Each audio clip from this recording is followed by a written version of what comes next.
En representación, y aquí nos acompaña el doctor Omar Edel Trujillo Benavides, presidente de nuestra asociación. Les damos la más cordial bienvenida a todos a la sesión que tendremos el día de hoy. Antes de comenzar, quiero darle la palabra al doctor Omar Edel para que nos dé un mensaje. Omar, adelante. Gracias, doctor Fernando. Buenas noches, amigos. Los saludo con afecto. Espero que ustedes y sus familias se encuentren muy bien. Y pues como ya saben, debido a la emergencia sanitaria que actualmente estamos viviendo, pues hemos tenido que hacer algunos ajustes. Con el propósito de cumplir con el objetivo principal de nuestra asociación, que es el de promover la educación médica continua, nos hemos dado a la tarea de coordinar un ciclo de sesiones extraordinarias. Primero, agradezco el gran apoyo que he tenido de nuestros profesores que amablemente aceptaron la invitación para participar. Gracias también al doctor Fernando Pérez Aguilar, secretario de nuestra asociación, por su valioso apoyo en la coordinación de estas sesiones. Por otro lado, también agradezco el generoso apoyo de nuestro patrocinador, Asofarma, especialmente a Roberto Sea, para poder llevar a cabo este ciclo de 4 sesiones que se transmitirán quincenalmente los jueves de abril y mayo. Le regreso el micrófono al doctor Fernando Pérez Aguilar para que presente a nuestro ponente. Buenas noches. Buenas noches, Omar. Muchas gracias. Pues bienvenidos todos nuevamente. Y quiero reiterar nuevamente el agradecimiento a los laboratorios Asofarma, Línea Gastro, a Roberto Sea, por el gran apoyo que nos ha dado para poder hacer esta serie de sesiones extraordinarias con motivo de no podernos reunir personalmente por la epidemia que estamos padeciendo. Deseo que todos y todas sus familias se encuentren bien y todos ustedes. Hoy tengo el gusto de presentar al doctor Ángel Andrés Reyes Dorantes, pues que en realidad no requiere mucha presentación. Ángel fue presidente de nuestra asociación, es un brillante médico especialista en gastroenterología y endoscopía, egresado del Hospital Central Militar, ha ocupado diversos cargos hasta llegar a la presidencia de nuestra asociación. El currículum del doctor es bastante amplio, sería una sesión para hablar solamente de sus logros, pero todos lo conocemos de su gran calidad humana y de su gran calidad académica. Y hoy nos va a hablar sobre un tema pues es de gran interés y que el doctor Reyes maneja a la perfección, que es el tratamiento endoscópico de las varices esofágicas. Ángel, agradezco mucho tu presencia y tu bondadosa participación en esta serie de sesiones para que aprendamos un poco más.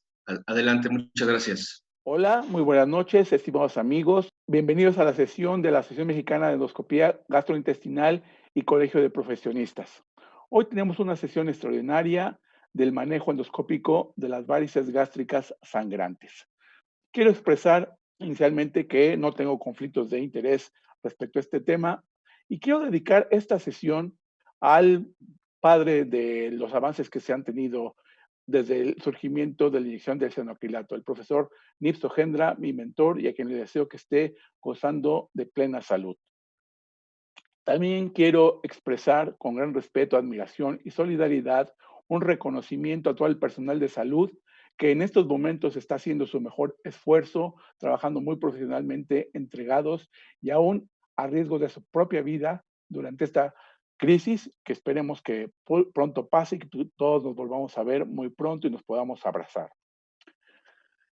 El tema de hoy, bueno, también quiero agradecer desde luego la invitación que muy gentilmente me dieron el presidente de la asociación, el doctor Omar Edel Trujillo Benavides, los coordinadores, el doctor Zavala y el doctor Mario Peláez.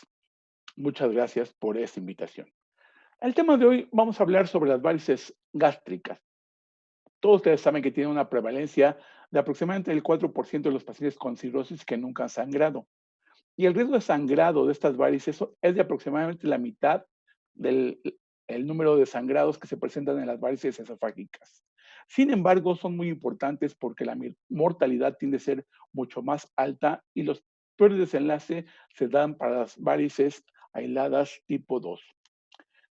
¿Qué es esto de tipo 2? Bueno, desde Sarín sabemos que las varices, la clasificación que más se utiliza en todo el mundo es la de él, que las clasifica en las de varices esofagogástricas tipo 1, que son una extensión de las esofágicas sobre la curvatura menor, las varices esofágicas gastroesofágicas tipo 2, que son una extensión sobre la curvatura mayor, las varices gástricas aisladas y las varices gástricas del fondo gástrico propiamente dicho, con diferentes incidencias que ya las mencionamos en esta tabla y también con el riesgo de sangrado. Sin embargo, quiero aprovechar esta transparencia para marcar algunas diferencias muy importantes a considerar entre las varices esofágicas y las varices gástricas. Las varices esofágicas tienden a sangrar principalmente aquellas que se presentan en la lámina propia y que tienen vasos perforantes que unen el plexo interno con el plexo externo. Por eso, cuando las ligamos, primero, al tomar la ligadura de las varices, no nos podemos traer toda la pared del esófago y es muy seguro aspirar y colocar una liga. Esto no se puede hacer en las varices gástricas. Las varices gástricas se encuentran principalmente en la submucosa y están irrigadas por las varices de los vasos cortos, la gástrica izquierda, y así estas varices gástricas tienden a ser verdaderas venas y tienden a tener un calibre mucho mayor. Quiero empezar primero señalando estos 10 puntos fundamentales que creo que son la primera cosa que nos debe quedar muy claro cuando un paciente con varices gástricas sangra. Esta es una urgencia seria y muy grave. Estos pacientes todos requieren una monitorización muy estrecha, de preferencia en unidades de cuidado intensivo. A estos pacientes se les tiene que reponer el volumen circulante con líquidos y con sangre, pero muy importante, se tiene que hacer muy cuidadosamente, porque si nosotros llevamos a valores normales los valores de presión arterial, en lugar de producir un beneficio al paciente, podemos comprometer su sobrevida. Aquellos pacientes que están sangrando y que tienen el estómago lleno de sangre y que pueden vomitar, tienen un riesgo alto de broncoaspiración. Muy selectivamente deberíamos valorar a los pacientes e intubarlos en los casos seleccionados. También es muy importante el uso de drogas vasoactivas como la somatostatina, el octrótido, la terlipresina, los cuales, principalmente en aquellos escenarios en los que el paciente se tiene que ser trasladado, estas drogas son fáciles de administrar si se tienen protocolos bien establecidos en sus instituciones, aún desde la ambulancia, aún desde que el médico que toma la llamada, y esto ayuda a que el paciente pueda detener su sangrado o por lo menos llegue en mejores condiciones y si se continúan, se deben de dar estos por 3 días más. Otra cosa muy importante es que todos los pacientes con sangrado por varices esofágicas o gástricas deben de recibir antibióticos profilácticos. Esto está demostrado claramente en estudios prospectivos aleatorizados, porque los pacientes que no reciben antibióticos tienen un alto grado de infecciones agregadas, principalmente peritonitis bacteriana espontánea. El antibiótico que más se prefiere, se utilizaba en algunos lugares quinolonas, en la actualidad quizás el antibiótico preferido es la ceftriaxona. También el uso de procinéticos ayuda a que cuando llegamos a hacer la endoscopía, el estómago esté vacío y nos permite identificar el sitio de sangrado. El procinético ideal es la eritromicina endovenosa, pero a veces es muy difícil conseguirla y una alternativa práctica es utilizar metoclopramida. Ya mencionábamos que muchos de estos pacientes van a requerir transfusiones, pero también, así como con la presión arterial, con la transfusión de sangre se tiene que ser cuidadoso y tratar de llegar a valores que estén entre 7 y 9, no llevarlos a valores más altos de hemoglobina, porque también en lugar de producir un beneficio, los pacientes les aumentamos el riesgo de sangrado y en los estudios se ha notado que la sobrevida de los pacientes que se llevaron a valores superiores de hemoglobina se comprometió su sobrevida. El otro aspecto importante es que la terapia por excelencia para detener el sangrado es la terapia endoscópica, de la cual vamos a profundizar, y esta se debe llevar a cabo en las primeras 12 horas. Y aquellos pacientes que no se logra por métodos endoscópicos detener este sangrado, una medida que puede salvar la vida es la colocación adecuada, pero que hay que aprender a hacer muy bien, de una sonda de balones. Este es un método fundamental, pero insisto, hay que aprenderlo a hacerlo bien porque las complicaciones pueden ser muy serias si, por ejemplo, se infla el balón gástrico dentro del esófago. En las varices esofágicas, que desgraciadamente eso no lo tenemos para las varices gástricas, la ocurrición de una endoprósis esofágica que comprima las varices también puede ser una medida salvadora. Y los TIPS, los shunts portosistémicos transhepáticos, son una medida inclusive de tratamiento adecuado para estas varices y lo ideal es que si se van a hacer, se hagan tempranamente y voy a comentar un poco más de este papel en las varices gástricas. ¿Cuál es el tratamiento de las varices gástricas? Si ustedes revisan la literatura, van a ver que van a encontrar algunos reportes aislados de ligadura de las varices gástricas o de escleroterapia, pero esto quiero dejarlo muy claro, solamente se puede hacer para las varices tipo GOV1. ¿Por qué? Porque es muy difícil lograr la erradicación completa con estos métodos para las varices gástricas. Y si se logra poner exitosamente una liga o inclusive un clip o algún otro método, por ejemplo, los polvos hemostáticos, estos métodos son temporales. Y cuando la liga o el clip se caen, el sangrado tiende a ser masivo, porque una parte importante del tratamiento de las varices gástricas es que se tiene que obliterar todo el conglomerado que sangran. No, no son como las varices esofágicas, que son paralelas y que al ligarlas abajo se oblitera toda la varice. Aquí hay que obliterar todo el conglomerado para verdaderamente lograr la hemostasia efectiva y después la prevención del sangrado. Se ha intentado en algunos casos cirugía de emergencia. La mortalidad asociada con estos métodos es muy grande, lo cual yo creo que hace que el procedimiento de cirugía para emergencia no es posible. Quizás para la profilaxis secundaria, en grupos con mucho entusiasmo, con mucha experiencia, pueden tener buenos resultados, pero en pacientes que tienen buena función hepática. Pero definitivamente para la urgencia, para tener un sangrado, cirugía yo creo que prácticamente no juega en la actualidad ningún papel. Entonces, las guías actuales recomiendan como primera medida la terapia endoscópica. Y en aquellos lugares en donde no se tiene, por ejemplo, voy a comparar lo que dicen en la Unión Americana, es que el tratamiento debe ser los TIPS o cuando no hay la terapia endoscópica disponible, hacerlo. Bueno, el TIPS lo vamos a comentar un poquito más adelante. Es un método muy efectivo de tratamiento, pero es muy caro y yo creo que en México y en muchos lugares de Latinoamérica es un método inclusive todavía con menos disponibilidad que la inyección del senoquilato. ¿Qué ha pasado? Que el senoquilato, aún en este momento, no ha sido totalmente aprobado por la FDA de los Estados Unidos para el uso en esta indicación. Pero en el resto del mundo, desde 1986, que el profesor Nipso Ojeda describió el uso, es el tratamiento de elección para detener el sangrado y para prevenir el resangrado.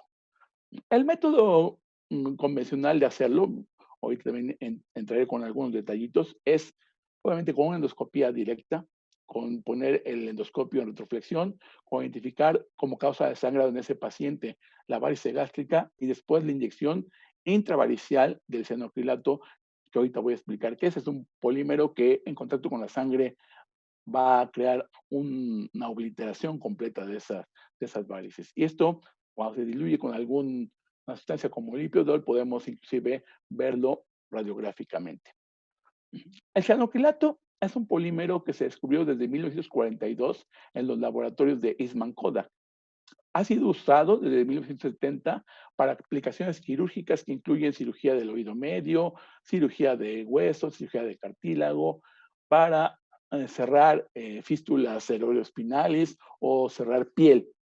Los radiólogos intervencionistas lo han usado desde hace también mucho tiempo para la embolización de aneurismas, para malformaciones arteriovenosas, para fístulas o para laceraciones vasculares.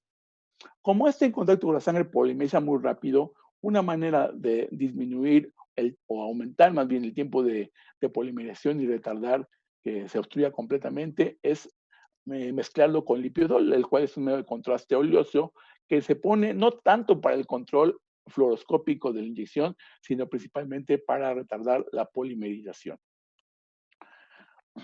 Creo que en la actualidad la experiencia acumulada es muy grande, que podemos afirmar con un rango todavía amplio, y ahorita vamos a ver qué podemos hacer para optimizar estos resultados, pero el control de sangrado agudo con la inyección directa de senoquilato va del 90 al 100%.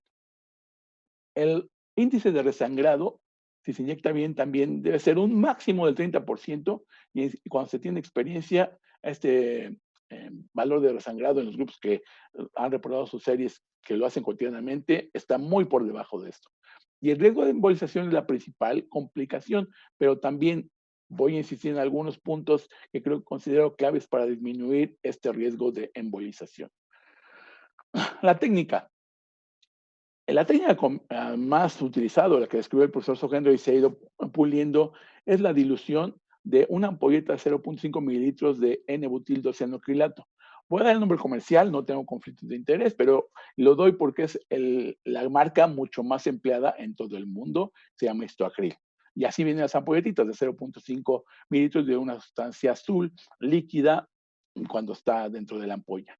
Esto se mezcla normalmente con 0.8 mililitros de lipiodol, que decía que es un medio de contraste oleoso, y se debe mezclar en una jeringuita pequeña de 2 o 3 milímetros máximo, no en una jeringa muy grande, porque la idea es que en cada inyección apliquemos 1.1 mililitro, o si ustedes suman ahí dan 1.3, esa es la cantidad máxima por inyección. Si ustedes inyectan mayor cantidad de eso en una sola inyección, creo que es uno de los factores que puede aumentar el riesgo de embolización.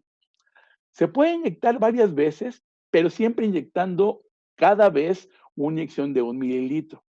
Si ustedes hemos empleado, y también he visto a gente con mucha experiencia emplear 6, 5 o hasta más ampulas, yo creo que el máximo que he visto son como 8 ampulas en un mismo procedimiento, pero inyectando de a 1 mililitro cada vez, porque el objetivo es obliterar todas las tributarias de la varice gástrica. Ahí en la técnica se ve la varice, se puede hasta picar, presionar un poquito con la aguja, obviamente sin haber sacado la aguja, y se ve cómo se sume. Al inyectarlo y a polimerizar, esto adquiere una consistencia muy dura, que inclusive uno lo puede picar y ya está esto de consistencia dura, pero entonces hay que buscar los otros sitios de los tributarios en los que llegan a esa varice para ir inyectando en cada uno de ellos esta combinación hasta que todo el conglomerado se logre obliterar.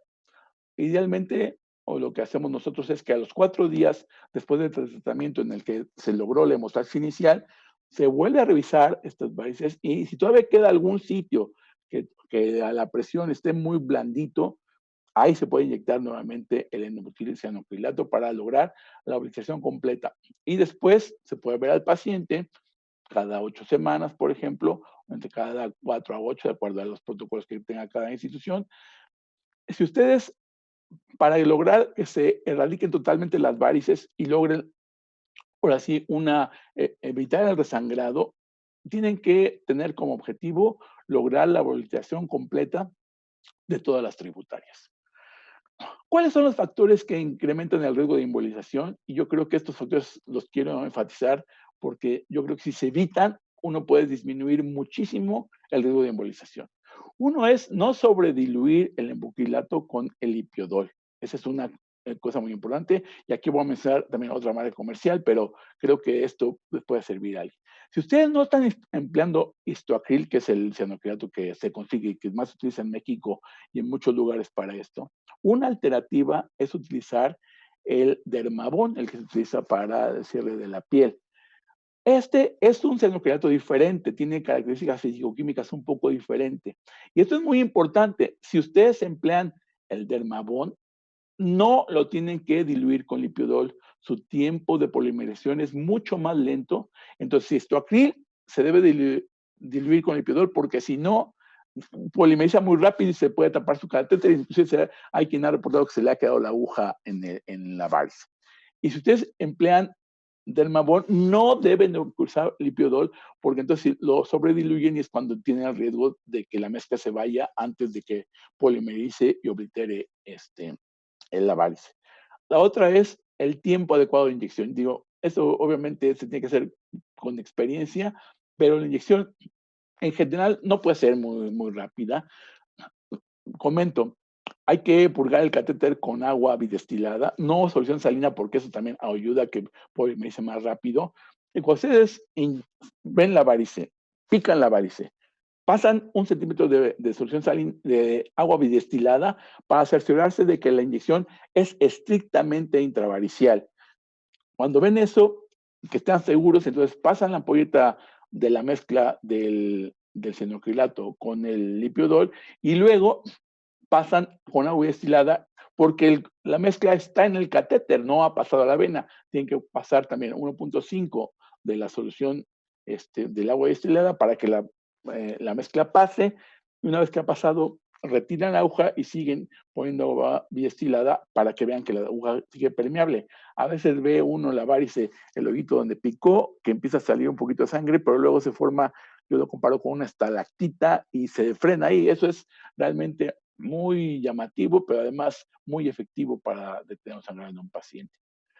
Entonces, la otra cuestión es también que el volumen, ya lo había mencionado, tiene que ser de a 1 mililitro cada vez y se puede inyectar varias ampolletas, pero nunca intentar preparar mucho en una jeringa, intentar inyectarle más de eso porque eso aumenta el riesgo de la embolización. Y hay que ser especialmente cuidadoso con las varices tipo 1. Y otra cosa que depende de factores intrínsecos del paciente, son aquellos pacientes que tienen shock portosistémico. Estos dos últimos puntos, pues no los podemos controlar plenamente, pero los 3 primeros sí, y si los hacemos, vamos a disminuir francamente el riesgo de embolización. Algunos tips para la inyección de cianoacrilato. Ya les decía uno, conozcan el cianoacrilato que están utilizando. Si es histoacril, dilúyanlo en ampolletitas, en jeringas de 3 centímetros, toda la ampolleta del histoacril con el lipiodol.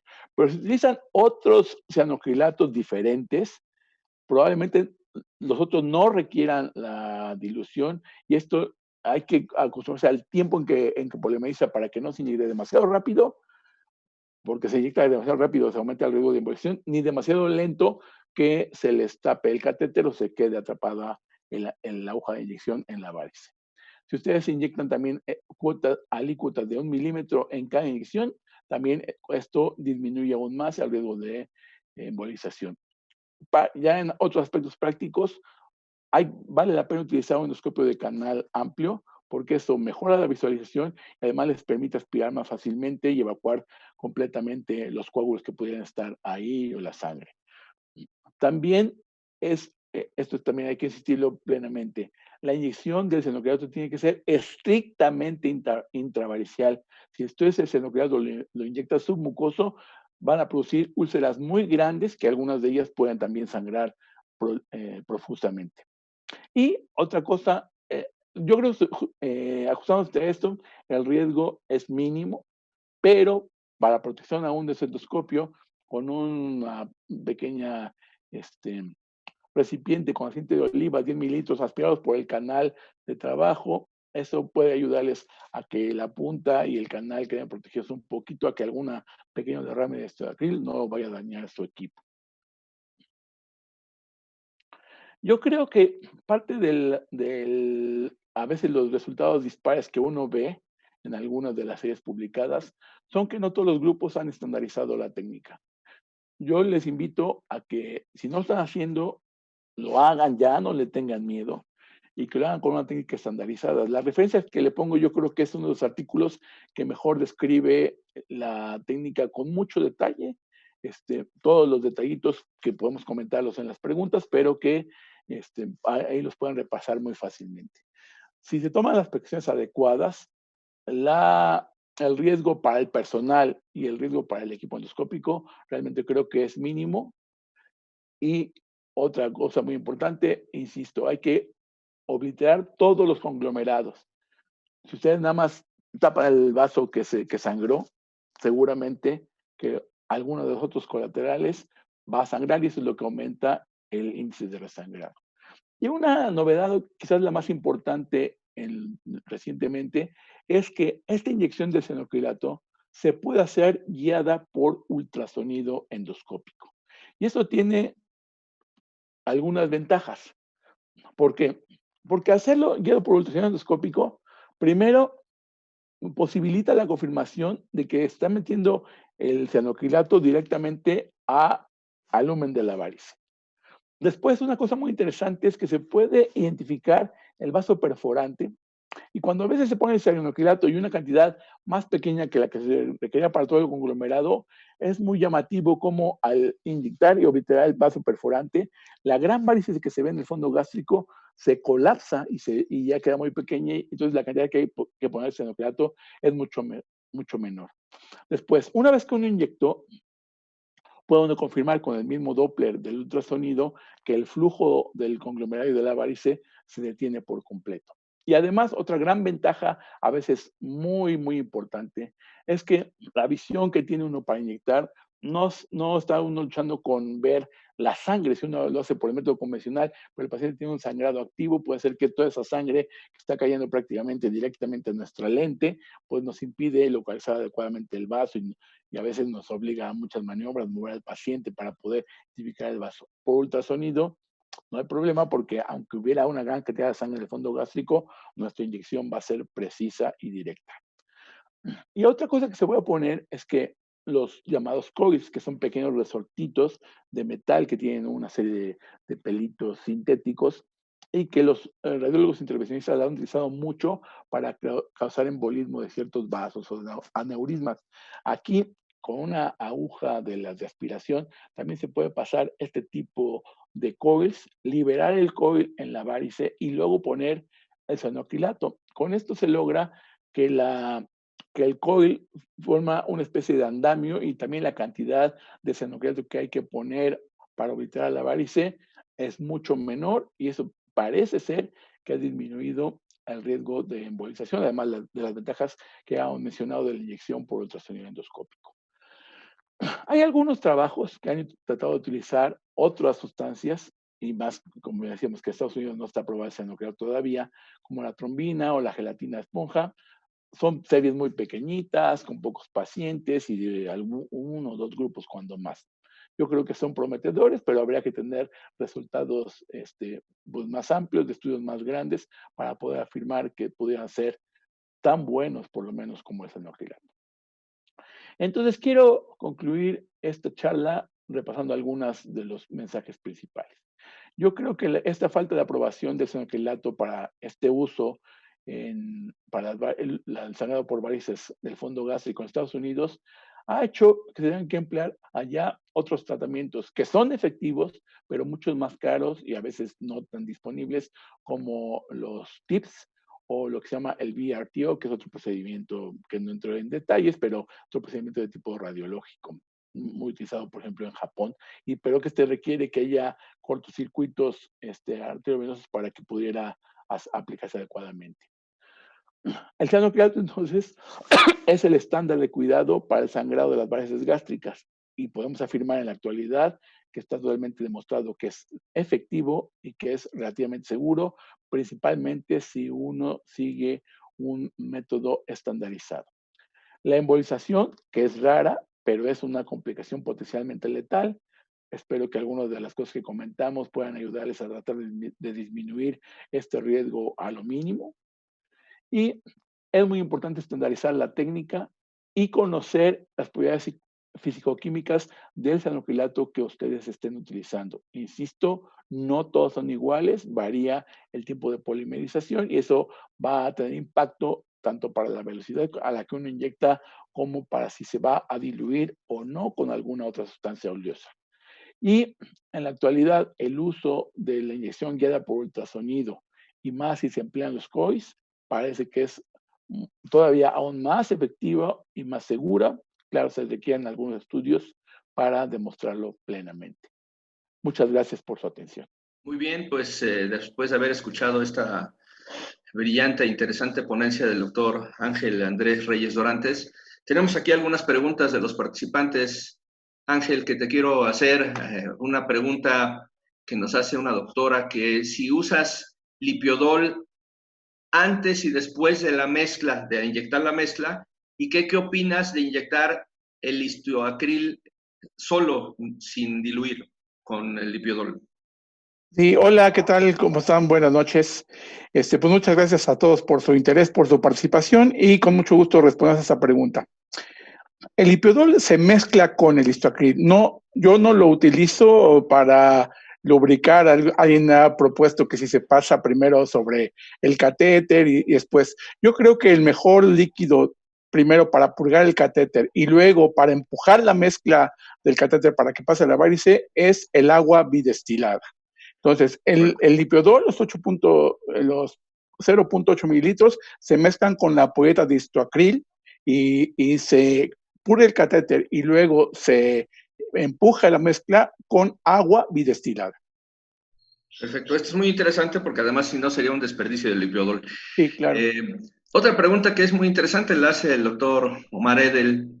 Muy interesante porque nos toca tratar pacientes que en ocasiones pueden tener hemorragia varicial esofágica y gástrica. ¿Y cuál sería la dinámica de tratar varices esofágicas y gástricas en la misma sesión? Sí, te cuento nuestro protocolo. Si la causa al entrar es una varice gástrica, además el paciente tiene varices esofágicas, primero le damos importancia a obliterar completamente las varices gástricas primero, y una vez que logremos ya tener un control del sangrado y con una buena posibilidad de que el resangrado sea mínimo, entonces nos concentramos en las esofágicas. Si al contrario, el paciente sangra de una varice esofágica y tiene varices gástricas, yo creo que hay que tratar de tener una valoración. El problema aquí está en que si uno liga las varices esofágicas, no va a tener uno la posibilidad después de accesar a las gástricas. Entonces, si las gástricas son pequeñas, si el sangrado fue varicial de varices esofágicas, nos concentramos en tratar las esofágicas y una vez que logremos el sangrado, les daremos tratamiento a las gástricas.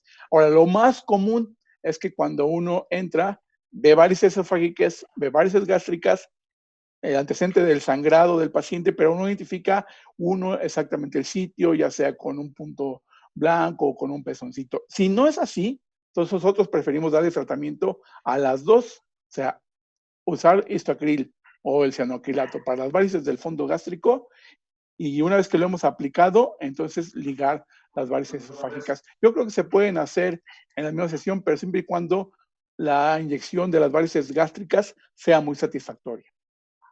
Perfecto. Aquí hay otra pregunta que está interesante. ¿En qué momento consideras que hay una falla con la terapia de cianoacrilato? ¿Después de cuántas sesiones o episodios de resangrado consideras la falla? Y que si el cianoacrilato lo puedes mezclar con solución salina. La falla es, o sea, les insisto que si uno se aplica a la técnica como la describimos, uno logra un control de sangrado en un número muy grande, o sea, no voy a decir el 100%, pero lo logra en un porcentaje muy alto. Y también el sangrado lo abate uno mucho. Entonces, afortunadamente, en ese sentido, las fallas son bajas. Bueno, sí se presentan. Cuando el paciente le tratamos, vuelve a resangrar, hay que volver a entrar con endoscopía. Ya un segundo resangrado, ya vemos que cada resangrado implica un reto para la función hepática del paciente y pone en riesgo su vida. Yo creo que ya en un segundo resangrado yo consideraría ya estar hablando con el radiólogo intervencionista si hay la posibilidad de los TIPS. Nosotros trabajamos muy estrechamente con el doctor Alcántara y afortunadamente en muchos de esos casos el paciente podría ir a TIPS y pues se lograba un control de sangrado muy satisfactorio. El histoacril, el cianoacrilato no se debe de mezclar con solución salina. Yo creo que la solución salina precipita la polimerización del cianoacrilato. Si es histoacril, lo que se debe de diluir es con lipiodol. Y si se utiliza otro cianoacrilato, yo debo el ejemplo del Dermavon, ese no se debe diluir con nada. O sea, su tiempo de polimerización es mucho más lento, e inclusive hay que hacer la inyección un poco más lenta para que no se evite que se vaya a producir embolización. Entonces, no se debe utilizar solución salina. Voy a contar aquí una anécdota de unos amigos que aprecio mucho, que lo hicieron en un curso en vivo por ultrasonido endoscópico, y ellos lo que hacían es, estaban acostumbrados, en Estados Unidos no se consigue el histoacril y los grupos que utilizan el cianoacrilato utilizan el cianoacrilato del Dermavon. Ellos estaban acostumbrados a aspirarlo en la aguja de punción del ultrasonido endoscópico porque eso no polimerizaba y luego la volvían a inyectar. Cuando lo hicieron en México, pero utilizando histoacril, obviamente se les taparon las dos agujas y nunca pudieron obliterar nada. Entonces, hay que conocer muy bien qué tipo de cianoacrilato está usando uno. E insisto, el histoacril se diluye con lipiodol. El Dermavon no se diluye con nada. Nunca se utilice solución salina, ocupen agua destilada tanto para purgar el catéter como para empujar la solución al interior de la varice. Muy bien. Aquí te agradecen por compartir las experiencias y te preguntan si es útil, bueno, ya lo dijiste, el tratamiento primario o la profilaxis de las varices gástricas a través de la inyección con senoacrilato.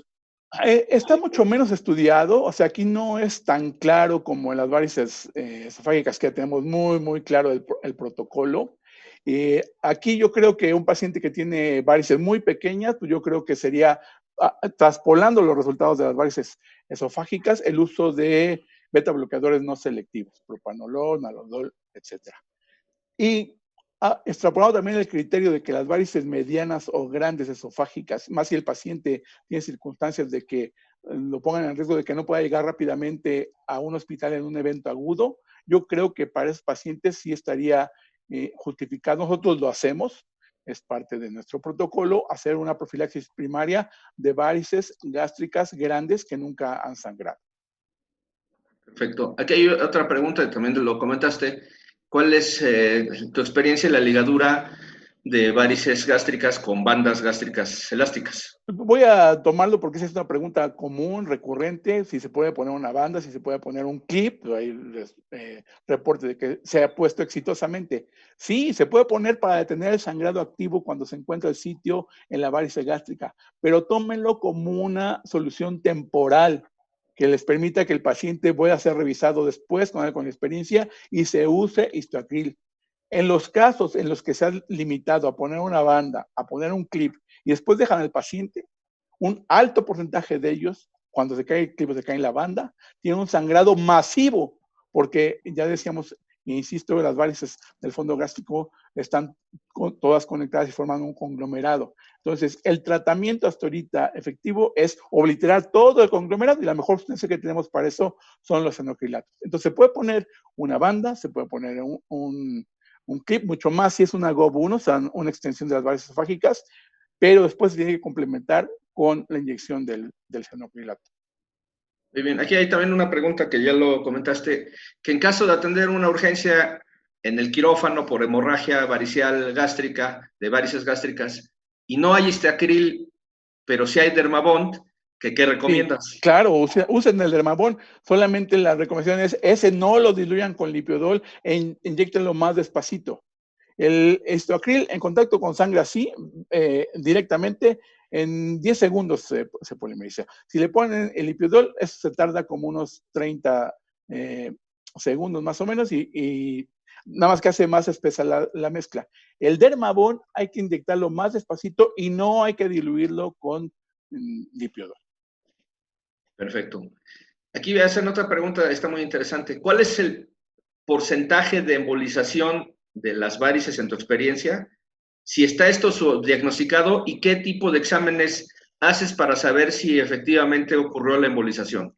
Si uno sigue las series, la embolización varía mucho. Hay quien la reporta desde el 1% y otros que la reportan en el 15%. Y yo creo que desde luego está subdiagnosticado si no hace uno un seguimiento puntual de eso. Porque muchos pacientes, aún con una embolia pequeña, pueden inclusive pasar asintomáticos. Eso se ha demostrado también. Entonces uno tendrá que ser muy agresivo. Y yo creo que no todos los pacientes, yo creo que hay que preocuparse por aquellos que presentan una evidencia clínica, porque pues, son los pacientes que evidentemente la embolización fue mayor. Si uno se ajusta a la técnica, creo que todos esos tips ayudan a que baje la embolización. No se va a eliminar por completo porque ya decía que hay, aparte de los defectos de la técnica, hay pacientes que tienen shunts arteriovenosos que esos favorecen mucho la embolización. Pero ajustados a la técnica, en la experiencia, siguiendo los casos activamente tratando de diagnosticarlos, yo creo que la embolización debe estar aproximadamente en el 4% y afortunadamente como el 60% de esos casos son asintomáticos. Perfecto. Esta pregunta se me hace muy interesante. ¿Cómo evitas el daño al endoscopio en caso de que se derrame cianoacrilato de la varice? Afortunadamente no nos ha pasado. La sugerencia tratando de prevenirlo, ya decíamos, es en una bandejita, tener un poco de aceite de oliva, aspirarlo, también lubricar toda la punta del aparato y ajustarse a la técnica, ¿no? inclusive también de riesgo para la gente, embonar muy bien las agujas, que la inyección que les ha ayudado tenga experiencia para que no la tenga mal acomodada y el histoacril salte. No nos ha pasado, pero yo creo que hay que ser muy, muy puntual siguiendo la técnica y quizás, insisto, lubricar un poco el aparato y aspirar aceite de oliva podría ayudar pues a que este cianocrilato no vaya a producir un daño al endoscopio. Alguien en el auditorio escuchó en la plática que comentaste acerca del uso de la sonda de balones de Sacher Blackmore y pregunta que en qué casos la usas tú. Yo no la uso porque obviamente cuando ya me llega el paciente, pues yo soy el punto final para que o lo detengo el sangrado por endoscopía o lo tengo que llevar a TIPS. Pero en un dado caso que estuviera en un lugar en donde no tuviera los recursos para hacer la endoscopía con todo en ese momento o que el paciente tenga que ser trasladado a otro lado, yo creo que en la sonda de Sacher o la de balones, aún de los otros modelos, ayuda a ganar 24 horas, porque no se puede tener más tiempo. Inyectando, inflando bien el balón gástrico y traccionándolo, comprime las varices, que después hay que estar descomprimiendo para evitar la isquemia, pero esto nos da 24 horas para que volvamos a repetir el procedimiento en mejores condiciones, tengamos ya todo el material adecuado para hacerlo, o haya llegado ya el paciente a un sitio donde tengan la posibilidad de darle el mejor tratamiento endoscópico posible. Otra pregunta que está interesante, ¿se puede mezclar el listoacril con alguna otra sustancia que no sea el lipiodol? Hay algunos reportes anecdóticos, yo no tengo experiencia, afortunadamente, aunque el lipiodol es caro, nunca lo he hecho con otra sustancia diferente. Alguien anecdóticamente conectaba alguna otra sustancia oleosa, yo nunca ha estado reportado eso, o sea, no está reportado y yo nunca lo he hecho, entonces no tengo experiencia. Okay. Preguntan, ¿cuánto tiempo dura la terapia de la embolización con cianoacrilato? Si dura meses o años y cada cuándo haces el control post-escleroterapia. Ya decía que la primera vez es a los 4 días para ver si todavía quedó alguna vena que requiera una inyección y eso todavía lo considero dentro de la parte del tratamiento agudo. Cuando ya estoy satisfecho de que todo el conglomerado se obliteró, entonces cito al paciente a las 6 semanas para ver si otra vez requiere esto. Es muy interesante, no les pasé aquí ejemplos, tengo algunas imágenes muy llamativas porque aproximadamente en unos 4 a 6 meses todo el molde del conglomerado gástrico se extrude, o sea, se cae y ya no queda ninguna varice. O sea, cuando no quedan varices, yo creo que ya la posibilidad de sangrado es mucho menor. Ahora, nosotros estamos viendo lo que en la luz gástrica, si uno hace ultrasonido endoscópico o ve otras cosas, hay otras venas por afuera, pero afortunadamente esas su índice de sangrado es mucho mejor. Entonces, siendo preciso en la respuesta, a los 4 días lo revisamos, si lo vamos a inyectar si es necesario, luego a las 6 semanas, otra vez a las 6 semanas si todavía nos queda algún lugar, y cuando ya estamos satisfechos de que todo el conglomerado se obliteró, al paciente lo vemos a las 6 meses y luego lo vemos cada año, así como las varices esofágicas, hacemos un control cada año para ver si no hay recidiva de las varices. Otra pregunta en relación al uso del lipiodol, si sabes de casos de alergia al lipiodol y que en caso de haber una alergia al lipiodol, si la mezcla de cianoacrilato se podría hacer con aceite de oliva. El aceite de oliva no lo mencioné, es uno de los que se han propuesto, yo nunca lo he hecho y nunca lo he visto reportado, o sea, la gente que lo haya hecho pues nunca ha compartido así sistemáticamente su experiencia. Yo no conozco casos de alergia al lipiodol. Hay que acordarse que el lipiodol lo utilizan con mucha más frecuencia que nosotros los radiólogos intervencionistas. Entonces es de uso relativamente común. No conozco yo casos de alergia y yo nunca he visto ningún caso en algún paciente mío. Okay. Otra pregunta, ¿haces control radiológico transprocedimiento durante la inyección del cianoacrilato? No es necesario. El lipiodol, de hecho, su intención era retardar la polimerización del cianoacrilato, no el control. Claro, en los cursos en vivo, cuando uno luego lo invita, lo hemos hecho presentado esto y también he visto a expertos, vimos a Ogendra hacerlo. Bueno, pues tienes ahí un fluoroscopio, estás haciendo el procedimiento, complementa la ilustración del procedimiento. Pero en los casos cotidianos no utilizamos fluoroscopía. No es el objetivo ver cómo se distribuye. Preguntan si utilizas la terlipresina y cómo la utilizas.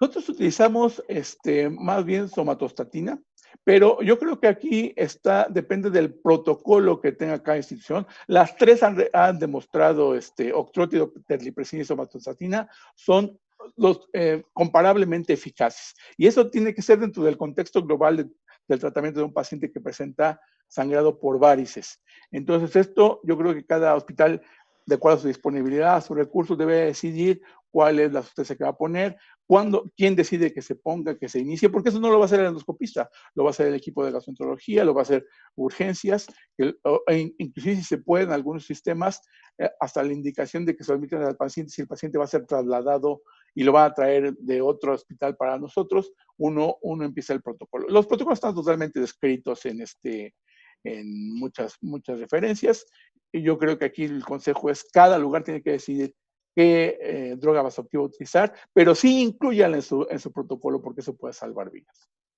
Hay infinidad de preguntas, vamos a tratar de seleccionar. Aquí hay una muy interesante. Si es factible o recomendable utilizar el ultrasonido endoscópico para guiar la inyección de cianoacrilato en varices gástricas en un paciente que tiene varices esofágicas grandes. Yo creo que se puede utilizar el ultrasonido endoscópico. Ya mencioné en la charla las ventajas. Puede haber sangrado activo porque uno ya no necesita ver la varice físicamente en el fondo gástrico y el ultrasonido permite una inyección muy precisa, cerciorarse de que es intravascular. Entonces yo creo que es un tratamiento muy bueno y yo creo que el riesgo de pinchar alguna, a lo mejor por eso viene la pregunta, una varice esofágica para funcionar la varice gástrica, no lo he visto reportado, nunca lo he visto, es una complicación potencial, pero no tengo experiencia. Pero creo que en general se podría hacer la inyección de las varices de fondo gástrico. Y aunque ya lo hiciste mención en la plática, aquí hacen una pregunta sobre tu opinión del rol de la cirugía en el tratamiento de la hemorragia aguda por varices gástricas. Yo creo que en la actualidad, en este momento, me atrevería a decir que el papel de la cirugía en la hemorragia aguda es cero, es nulo completamente. La mortalidad es arriba del 50%. Y insisto en lo que comenté en la plática. Yo creo que para pacientes con buena función hepática, un Child A, en un hospital en el que tengan un grupo entusiasta y que tenga experiencia en hacer la cirugía, las que quieran, de devascularización o de derivación, les puede ir bien a esos pacientes con esos grupos y toda la cirugía puede tener un punto para esos pacientes. Y desde luego, no estoy hablando, sería otro capítulo completo, de que el tratamiento definitivo de muchas hepatopatías pues, va a ser el trasplante hepático y eso también involucra a la cirugía. Pero yo digo, para un caso de un sangrado agudo, tanto de varices esofágicas como gástricas, creo que la cirugía en este momento no tiene ningún papel. Muy bien, pues miren, hay infinidad de preguntas. Yo creo que podemos darnos a la tarea de pues, darle respuesta a lo mejor a cada una de ellas. En realidad nos podemos pasar aquí un buen rato platicando y preguntando. Yo quisiera agradecer a todos los que se conectaron, que fueron una gran cantidad de compañeros endoscopistas. El escuchar esta plática, que en realidad es un tema que nunca pasará de moda, es un tema actual. Nos enfrentamos los endoscopistas a este tipo de padecimientos todos los días y qué más escucharlo de un experto y con esa sencillez, Ángel, que te caracteriza de hacer tus presentaciones, lo haces parecer muy sencillo, tú eres un experto en esto y la verdad que agradecemos mucho tu plática, lo que nos enseñaste el día de hoy. Muchas gracias de verdad a todos los que lograron conectarse y ver la plática. Gracias nuevamente a los laboratorios Asofarma, a la línea Gastro. Gracias Omar, gracias Andrés por también haberme invitado a coordinar estas sesiones. Es para mí un gusto poder estar con todos ustedes. Y nuevamente gracias a ti Ángel por habernos enseñado un poco más en la noche de hoy. Les deseamos muy buenas noches. mis mejores deseos para todos. Cuídense todos los que estamos atendiendo pacientes en esta época de COVID. Vamos a cuidarnos y esperemos que pronto que se acabe todo esto podamos vernos físicamente para darnos un abrazo. Vamos a salir victoriosos de esto, estoy seguro, pero nos tenemos que cuidar. Un abrazo y mis mejores deseos para todos ustedes y sus familias. Pues muchas gracias. Yo también me quiero agradecer a todos que nos honraron con su atención. Muchas gracias a todos nuestros amigos, los organizadores. Pues me uno a esa recomendación, todos a cuidarnos para que pronto nos veamos y no falte nadie. Perfecto. Muy bien. Gracias. Gracias a todos. Tuvimos una gran audiencia, más de 500 participantes, muy activos, con muchas preguntas, muchos comentarios. Es un tema muy apasionante y bueno, tenemos al experto. Muchas gracias, doctor Reyes Dorantes, por su excelente plática. Gracias, doctor Fernando Pérez Aguilar, por su coordinación. Gracias a Sofarma por su patrocinio. Nos vemos en 2 semanas. Que pasen muy buenas noches y cuídense mucho. Gracias. Gracias, buenas noches. Buenas noches.